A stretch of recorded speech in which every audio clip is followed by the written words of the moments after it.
How's it going, everybody? Danger Rock here. Today we're going back in time to the year 2003 and looking at this Spider-Man Classics Morbius action figure.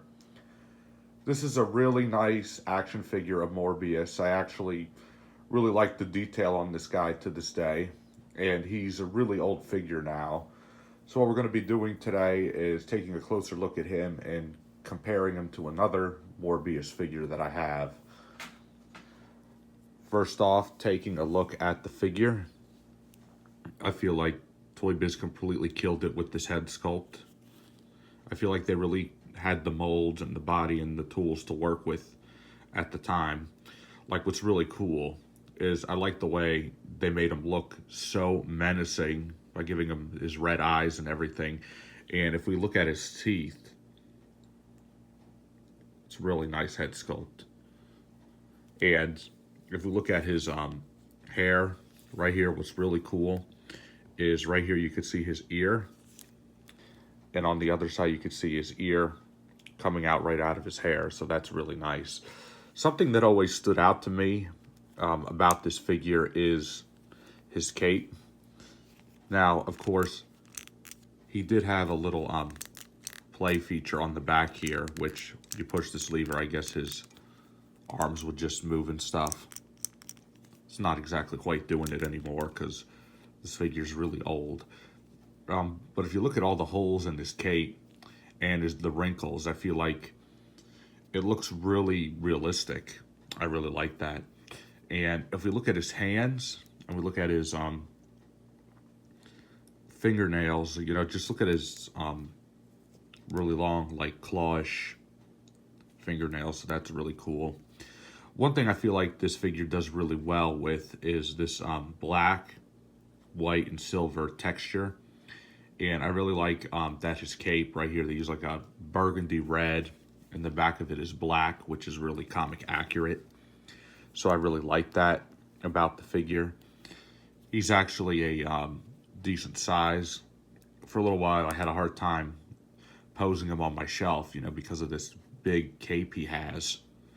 But what he does have is pretty good articulation.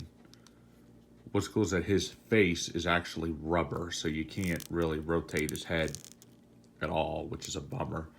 But what we could do, what I really like about his chin, if we do that, we can actually have him open his mouth there because of the rubbery face, so that's interesting. And while he has no head articulation, you can fully swivel his wrists. His arms can go up and down. They can't fully rotate because of his cape right here. They bend at the elbows. They turn in the wrists. His legs can kick outward that far. They can't really go back that much because of his cape. His knees bend. And he does have good foot articulation, which is really cool. No toe articulation, though. He does have peg holes at the bottom of his feet. Right here you can see it says Toybiz 2003 Marvel Entertainment. And overall, I feel like as far as Spider-Man villains go, he's a pretty solid figure.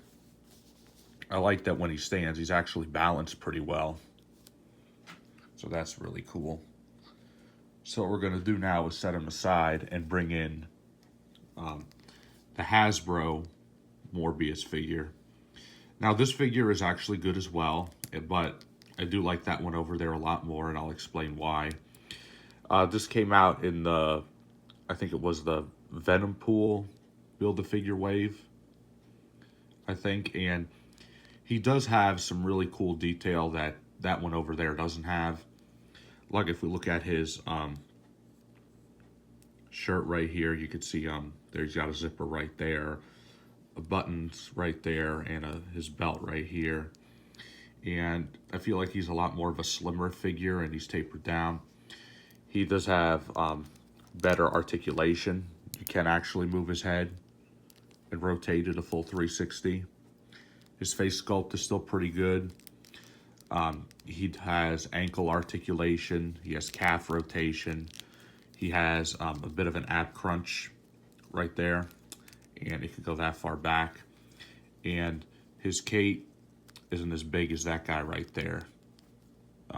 I noticed, which it's not really a bad thing, because it makes him more posable, but I just kind of don't like the purple cape. Whether that's accurate or not, I'm just not really a fan of it. It has the holes and everything and the wrinkles, so it's sculpted really well. It's just I feel like if we put these two guys right next to each other and we take a look at them, I feel like this guy right here is not only a bulkier figure.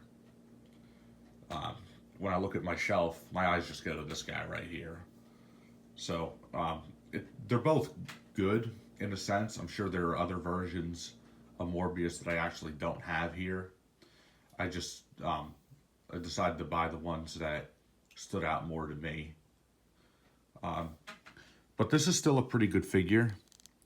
I like the way it's modern and updated, so he's still worth picking up in my opinion, especially if you didn't get this guy, you get this one.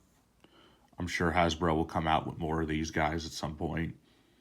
There is that retro Doctor Strange and Morbius 2-pack with the retro Spider-Man line, so I actually do not have that one, and just what I have here, it makes me feel like I don't really need it because I already have this guy and I have different versions of him.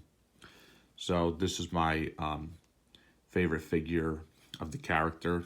I actually used to have other versions. I had the 1994 Spider-Man cartoon toy line version of him, which was a lot shorter. It was like this big, but it had some pretty good detail and it looked pretty accurate to the cartoon. But as far as Morbius goes, this is my favorite Morbius figure. So this has been my review of the Spider-Man Classics Morbius figure. If you like this video, please leave a like. Please subscribe to my YouTube channel. And once we reach 1,000 subscribers on this channel, I will be doing a full collection video. So it's definitely stay tuned for that. Let me know in the comments down below, what do you think of this figure? Do you like the Hasbro one better, or is there another version that's better that I don't have? I really look forward from hearing from you guys, so let me know what you think. Thank you guys for watching as always, and I'll see you guys on the next video review.